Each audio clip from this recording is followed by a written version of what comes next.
جائز ہے، جبکہ مشتری عام طور پر معلوم ہو جاتا ہے کہ بائیں نے پانی ملایا ہے، بغیر پانی کا اگر کوئی دودھ بیچتا ہے وہ دھوکہ ہے۔ اور جو سمجھ رہا ہے خریدار کے بغیر پانی کا پیور دودھ میں خرید رہا ہوں وہ ہولٹ ہے۔ بھئی پہلے دودھ میں پانی ملانا جائز نہیں تھا۔ جب جائز نہیں تھا جب جو ہے بغیر پانی کا دودھ بکتا تھا، بغیر پانی کا دودھ بکتا تھا تو کوئی پانی ملا کر لے آیا تو پتہ نہیں چلے گا، دھوکہ ہو جائے گا سامنے والے کو۔ اب جو ہے پانی ہی کا دودھ بکتا ہے تو سارے سامنے والوں مشتریوں کو پتہ ہے کہ پانی پانی ہے اس میں، تو اس میں جو ہے سامنے والے کو کوئی دھوکہ، اب پہلے دھوکہ تھا اس وجہ سے ناجائز تھا، اب دھوکہ نہیں ہے۔ اب پیور لا کے دے دو گے تو دھوکہ ہو جائے گا، پیور لا کے دے دو گے تو دھوکہ ہو جائے گا۔ وہ پیور جو ہے وہ پانی والا سمجھ کے استعمال کر لے گا، وہ پیور ہوگا اور وہ اس کے لیے مضر ہو جائے گا، وہ اس کے لیے مضر ہو جائے گا۔ میں مکہ مکرمہ میں تھا تو ہوٹل سے نیچے گیا، کھانا لینے میں جاتا تھا، خود اپنا کھانا وہ گروپ کے ساتھ نہیں کھاتا تھا، تو میں اپنا کھانا لینے جاتا تو میں چھاچھ لے کر آتا تھا، مٹھا ہمارے یہاں پیتے ہیں نا تو چھاچھ لے کر آتا تھا۔ اور عربی کا ہم مدعی تو ہیں کہ ہم عربی پڑھتے ہیں مگر نہ عربی سمجھتے ہیں نہ عربی بولتے ہیں، تو پتہ ستا چلتا نہیں زیادہ۔ تو وہاں جو ہے میں نیچے گیا تو میں وہ لے کے آتا تھا لبن، تو کیا امول کی چھاچھ جو آتی ہے نا تو وہ چھاچھ لے کر آتا، مجھے کھانے کے بعد ذرا اس کو پینے میں اچھا لگتا ہے، تو ہر کھانے میں لے گا تو فریج سے خود ہی نکال لیتے ہیں، کوئی ضرورت نہیں دکاندار سے پوچھنے کی، فریج سے اٹھایا اور اس کو پیسے دیے چل دیے۔ تو میں نے فریج سے نکال لیا اور لے کے کھانا چلا گیا، کھانا کھایا، کھانا کھانے کے بعد اس کو پیا جو کھول کے تو وہ ہے ہی نہیں، تو ٹیسٹ ہی نہیں اس کا، اس پہ دیکھا وہ یہ لبن کے بجائے آ گیا حلیب، دودھ کو بولتے ہیں حلیب، لبن دودھ کو نہیں بولتے۔ تو ہمارے یہاں تو دودھ ترجمہ ہوتا ہے، ان کے یہاں دودھ ترجمہ نہیں ہے، ان کے یہاں دودھ ہے حلیب اور لبن جو ہے وہ ہے مٹھا چھاچھ۔ تو میں لبن لاتا تھا دونوں بوتل ایک طرح کی میں لے آیا، حلیب اب وہ حلیب آ ہی گیا 1 لیٹر ہے، تو پھر میں نے جتنا پیا گیا پی لیا، میں نے کہا دودھ ہی پی لو آج۔ تو دودھ پینے کے بعد اب انڈیا میں کبھی اتنا پیور دودھ پیا نہیں تھا، تو 2 دن لوز موشن ہوتے رہے پھر تو 2 دن لوز موشن ہوئے۔ تو اس کا جو ہے اگر پیور بیچ کے جاؤ گے سامنے والے کو لوز موشن ہو گے تو تم نے اس کو دھوکے میں ڈال دیا، اس لیے جو ہے جو دودھ پیور بیچتا ہے وہ دھوکے میں ڈال رہا ہے، تو وہ غلط بات ہے۔ تو اب کوئی مسئلہ ایسا نہیں، اب مسئلہ اس سے آگے کا ہے کہ اس میں دودھ میں کیا کیا زہر ملا کے لا رہے ہیں، کوئی صرف سے تیار کر رہا ہے، کوئی کسی تیل سے دودھ تیار کر رہا ہے، کوئی کسی اور میٹیریل سے دودھ تیار کر رہا ہے، تو وہ جو دودھ دوسری چیزوں سے تیار ہو رہا ہے سلو پوائزن، وہ مار رہا ہے اندر سے لوگوں کو، وہ ناجائز ہے۔ باقی پانی وانی چونکہ عرف عام ہو گیا اس لیے پانی وانی کا کوئی مسئلہ نہیں ہے۔ وہ زبان پہ یاد آیا، ہمارے استاد تھے ڈاکٹر عبداللہ عباس ندوی علیہ الرحمہ، پھلواری کے پٹنہ کے قریب کسی جگہ کے رہنے والے تھے۔ تو ڈاکٹر عبداللہ عباس ندوی علیہ الرحمہ سے ہم نے تفسیر کشاف پڑھی، تو حضرت ڈاکٹر صاحب جو جامعہ ام القریٰ جو ہے مکہ مکرمہ کا، اس کے ہیڈ آف دا ڈپارٹمنٹ تھے، ڈپارٹمنٹ وہ کیا کہیں گے اس کو، لسانیات کے، تو وہ جو ہے وہاں ذمہ دار ہیں لسانیات کے اور عربی کے، تو بہت بڑے ماہر آدمی ہیں وہ۔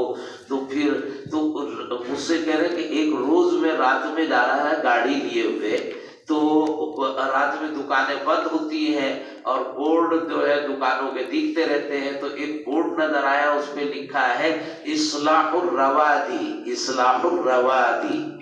تو اب جو ہے میں ایک دم بورڈ پہ جو نگاہ پڑی، اصلاح الروادی، یہ کاہے کی دکان ہے؟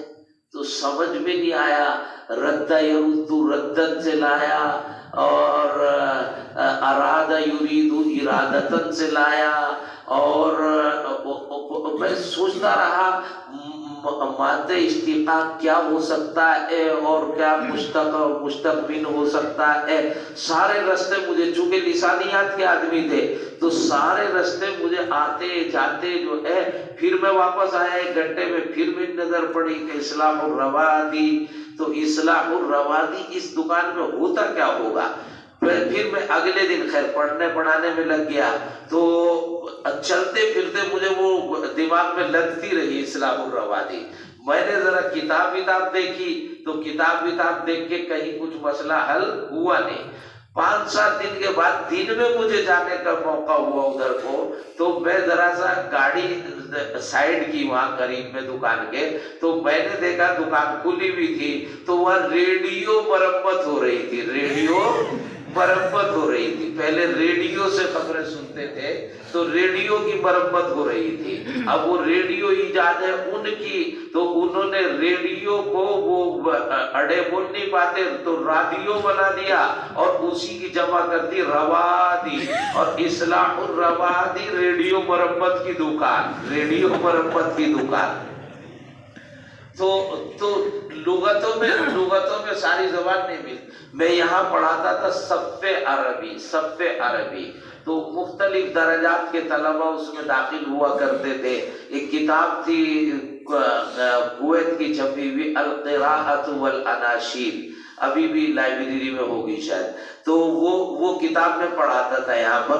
تو میں کرتا تھا کہ سب 1 ہفتے میں 1 دن ایسا ہوتا تھا کہ سب جتنے کلاس کے لوگ ہیں وہ سب بیٹھو اور عربی میں 1 گھنٹہ بات کرو، سب اردو میں بات نہیں کرو گے، عربی میں بات کرو سارے کے سارے، تاکہ زبان ٹوٹے۔ اس کے لیے پہلے سے کچھ تیاریاں کراتا تھا کہ عربی میں بات کرنے کے لائق ہو بھی جائیں تو وہ عربی میں بات چیت کریں، اور جو سمجھ میں نہ آ رہا ہو تو مجھ سے پوچھو۔ تو اب وہ میں بیٹھا ہوا، اب وہ ایک بچہ آیا میرے پاس، کہنے لگے جی اس کو کیا کہیں گے کہ بلب جلاؤ۔ میں نے کہیں گے نور المصباح، تو کہ نہیں اگر کہنا ہو ٹیوب لائٹ جلاؤ، میں نے کہا اس کو بھی کہیں گے نور المصباح۔ اچھا، تو لڑکے نے مجھے پھنسا لیا، کہنے لگا اگر یوں کہنا ہو بلب بند کر دو ٹیوب لائٹ جلا دو، بلب بند کر دو ٹیوب لائٹ جلا دو۔ تو اغلق المصباح، نور المصباح، اب میں نے سوچا یہ تو گڑبڑ ہے، دونوں تو ہے مصباح، لیکن ایک بند کرنا ہے ایک جلانا ہے۔ تو میں نے کہا آج پھنسا دیا اس نے تجھے۔ تو میں نے پھر اس کی عربی بنائی کہ اغلق المصباح ونور المصباح الکہربائی الطویل، سمجھے نا؟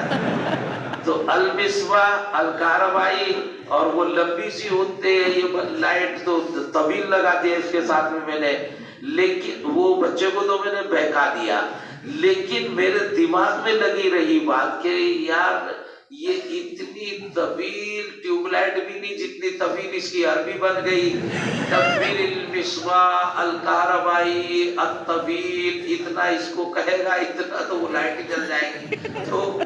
تو میں نے کہا بہت لمبی عربی بن گئی، اتنی لمبی عربی کیسے عرب بولتے ہوں گے ذرا سی بات کے لیے، اس کا کوئی تلخیص ہونی چاہیے۔ تو میں ڈھونڈتا رہا لیکن لغات میں کہیں مجھے فرق ملا نہیں۔ تو ایک لڑکا سعودی عرب سے آیا تھا، تو میں نے اس سے پوچھا کہ بھئی کیا بولتے ہیں اس کو؟ کہتے ہیں نور الراڈ، راڈ بولتے ہیں نا، راڈ بولتے ہیں نا اس کو، تو ٹیوب لائٹ کو انگریزی میں راڈ بولتے ہیں، تو انہوں نے راڈ کے راد بنا دیا، تو اس کو کہتے ہیں اغلق الراد نور الراد، تو اس کو کہتے ہیں بلب کو مصباح، تو اغلق المصباح ونور الراد۔ تو پھر میں نے 2-4 دن کے بعد آ کے ان بچوں کو بتایا کہ جناب تو زبان جو ہے اہل زبان کے درمیان رہ کر جتنی آتی ہے وہ دور رہ کر اور کتابوں سے ساری کی ساری آ نہیں پاتی۔ خیر، کیا شیخ الاسلام حضرت مولانا حضرت حسین احمد مدنی ایسے نہیں لکھتے بیٹے، حضرت مولانا پورا لفظ لکھتے ہیں کہ سلسلے نسب آپ صلی اللہ علیہ وسلم سے جا ملتا ہے، اگر نہیں ملتا تو ان کے فرزندان کو یا ان کے اہل عیال میں سے کسی کو اولاد رسول کہنا کس قدر جائز ہے۔ دیکھو یہ مجھے بالکل تحقیق نہیں ہے کہ نسب نامہ مجھے اپنا بھی پکا یاد نہیں ہے، سمجھے نہیں، اور شاید تم لوگوں کو بھی یاد نہ ہو۔ تو نسب نامے حالات مصنفین جو ہم رٹتے ہیں، تو حالات مصنفین امتحان کے ٹائم رٹتے ہیں اور پھر اسی وقت بھول جاتے ہیں، وہ یاد بھی نہیں رہتے۔ بس زیادہ آج کل کا ٹریڈ مارک ہے کہ مصنف کا نام یاد رہ جائے، زیادہ یہ نہ بن نجیم المصری، بس اتنا یاد رہ جائے گا۔ تو مجھے نسب نامے کی تحقیق نہیں اور اس چکر میں پڑھنے کی ضرورت نہیں، سارے لوگ یہیں پر موجود ہیں، جا کے جو ہے آپ کو اگر تحقیقی مطلوب ہے تو تحقیق کرنے جا کر، ان کے ساتھ زدگان یہاں پر سب موجود ہیں الحمدللہ، سارے رشتہ داران متعلقین سب لوگ موجود ہیں، تو تحقیق کر لیں، تحقیق ہو جائے تو مجھے بھی بتائیو۔ اگر کوئی عورت کسی مرد سے کہے کہ اللہ کی قسم میں تم سے شادی کروں گا، یہ کروں گا کہہ رہا ہے اور عورت مرد سے کہہ رہی ہے، خیر یہ کہے یا کہے، پھر گھر والے زبردستی دوسری جگہ شادی کر دیں تو کیا اس عورت کے اوپر کفارہ ہوگا یا نہیں؟ دیکھو میں نے بتایا تھا ایک یمین منعقدہ ہے، ایک یمین غموس ہے، ایک یمین لغو ہے۔ اگر کسی شخص نے آئندہ یا ماضی پر یقین کے ساتھ قسم کھائی کہ ایسا ہی ہے اور پھر ایسا نہیں ہوا تو پھر وہ یمین منعقدہ میں نہیں آئے گی، یمین منعقدہ میں نہیں آئے گی۔ اور یمین منعقدہ کے علاوہ احناف کے امام صاحب کے نزدیک کفارہ نہیں آتا، اس لیے کفارہ نہیں آئے گا۔ کوئی شخص نظر مانے کہ میرا دارالعلوم وقف میں داخلہ ہو جائے تو میں 10 روزے رکھوں گا، خدا کا کرنا ایسا ہوا کہ اس کا داخلہ نہیں ہوا تو کیا وہ شخص روزہ رکھے گا؟ نہیں رکھے گا، نظر معین ہے اور وہ جس چیز کے لیے نظر مانی تھی وہ ہوا نہیں تو کوئی روزہ لازم نہیں ہوا۔ شیخ الاسلام حضرت مدنی کے سلسلے نسب، پھر یہی سوال ہے۔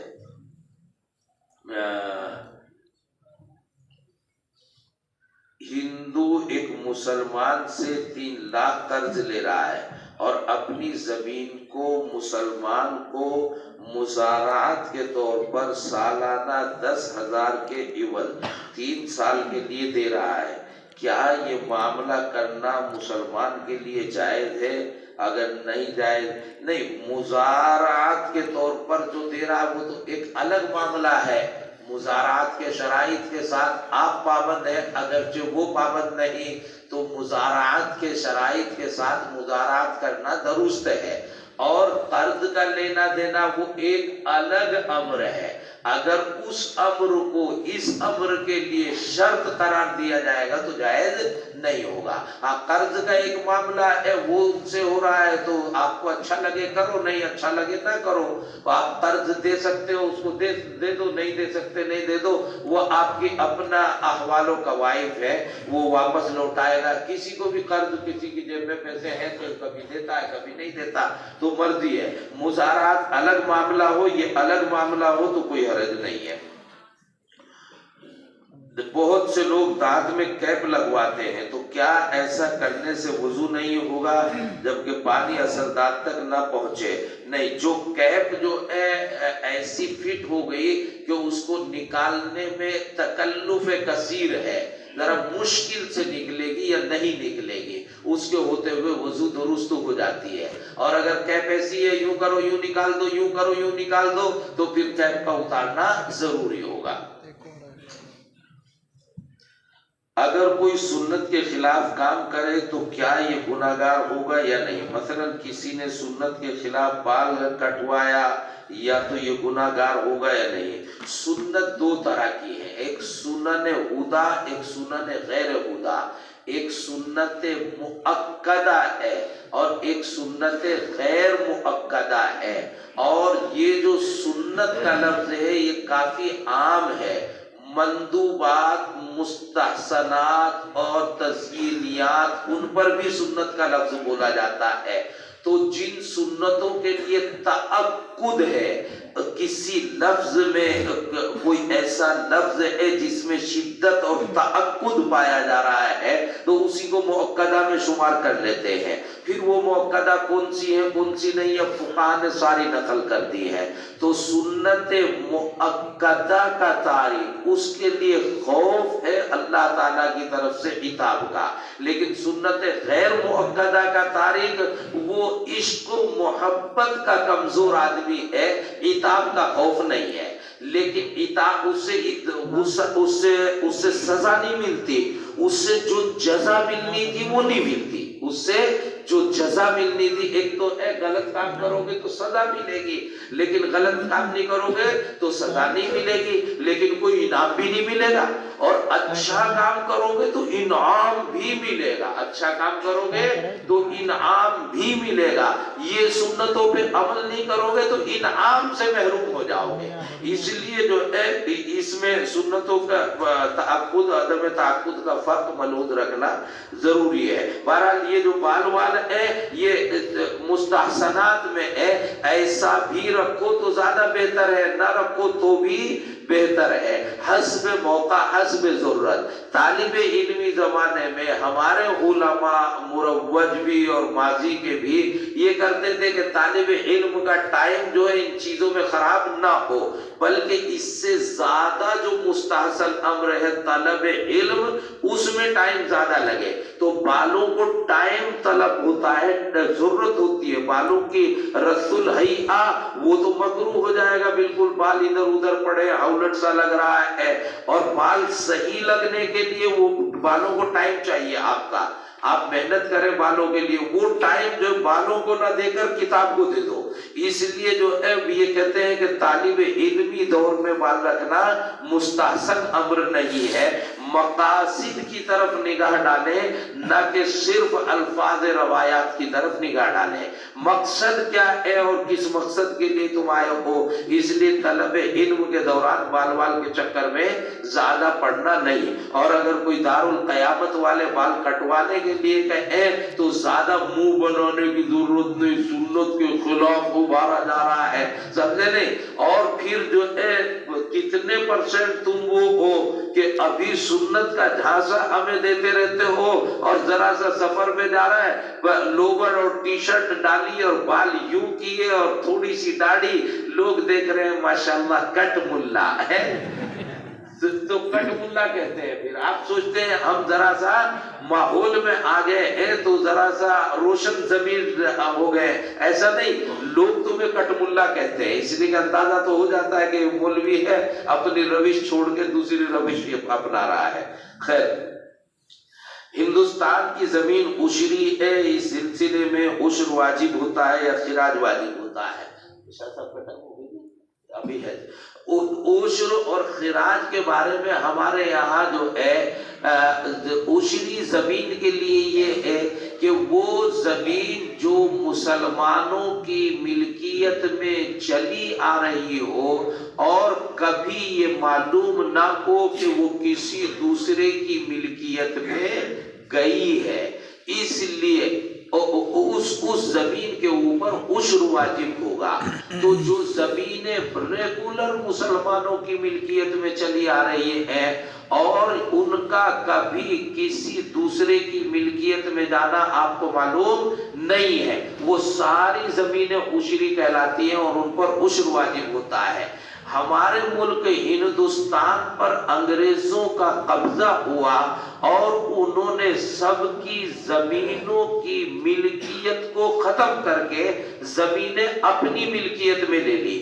گورنمنٹ نے اپنی ملکیت میں، آپ کے پاس 50 بیگھے زمین ہے، یہ آپ کی نہیں، چاہے بونے کے لیے آپ ہی کو دے دی یا دوسرے کو دے دی، لیکن ملکیت آپ کی سوخت اور ختم کر کے اپنی ملکیت میں ان زمینوں کو لے لیا۔ اس لیے جو حضرت تھانوی علیہ الرحمہ فرماتے ہیں کہ یہ زمینیں عشری نہیں رہی، یہ زمینیں چونکہ ایک مرتبہ ان زمینوں کا ہماری ملکیت سے، مسلمانوں کی ملکیت سے دوسروں کی ملکیت میں جانا معلوم و متعین ہو گیا، ہمیشہ سے ہماری ملکیت میں چلی آ رہی ہوں، ایسا نہیں ہے۔ تو حضرت تھانوی علیہ الرحمہ فرماتے ہیں کہ کوئی زمین ہندوستان کی جہاں تک انہوں نے جو ہے اپنی ملکیت میں لے لی تھی تو وہ عشری نہیں رہی، کوئی عشر نکالے تو وہ واجب عشر نہیں ہوگا، نفلی ہوگا۔ لیکن ہمارے دیوبند کے مفتی اول مفتی عزیز الرحمن صاحب علیہ الرحمہ، وہ حضرت تھانوی علیہ الرحمہ سے اس سلسلے میں اختلاف کرتے ہیں، اور وہ کہتے ہیں کہ یہ گورنمنٹ نے جو زمینوں پر قبضہ کیا تھا وہ قبضہ مالکانہ نہیں تھا، اس لیے کہ وہ میری زمین ہے، وہ مالک کیسے بن جائے گا؟ وہ غاصبانہ قبضہ تھا، غاصبانہ قبضہ تھا، وہ انہوں نے اپنی ملکیت میں لے لی، لیکن ہم نے ملکیت میں دی کب؟ تو وہ مالکانہ، انہوں نے لفظ لکھا بڑا اچھا، تعبیر بہت اچھی ہے ان کی، انہوں نے لکھا مالکانہ قبضہ نہیں تھا، ملکانہ قبضہ تھا۔